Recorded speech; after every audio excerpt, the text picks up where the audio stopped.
I'm often asked, how can we heal? How can we truly heal?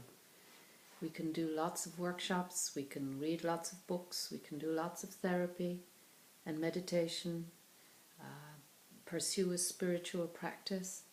But in essence, healing is up to us, because unless we understand at some level that our wounds are actually conduits to healing, we will remain victims to our wounds.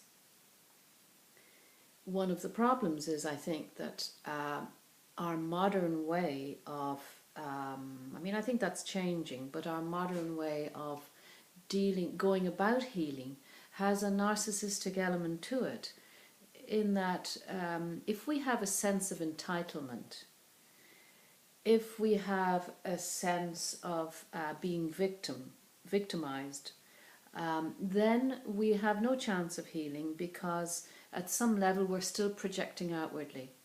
We're not actually taking the wound inside, working with it, living with it, and using it as a way to understand and experience compassion. I think that in the Western world in particular, we have issues around vulnerability, and we have yet to, in a way, invent a way of healing that's empowered and yet vulnerable.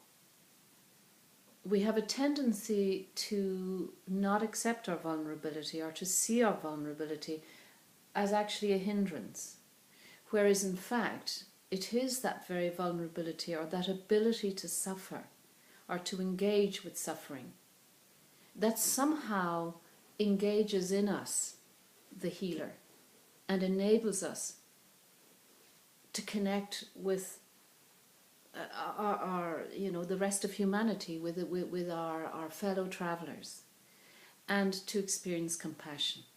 And that, in essence, I think, is what the meaning of our suffering is. Because if we don't see any meaning, or if we don't accept that at some level our life challenges are opportunities for growth, then we have very little chance of growing, because we're still seeing ourselves as victims, if you like. And healing is something which comes from within us. We have within us the ability, we have everything we need, but a lot of the time it's about remembering, it's about becoming conscious of, it's about feeling again,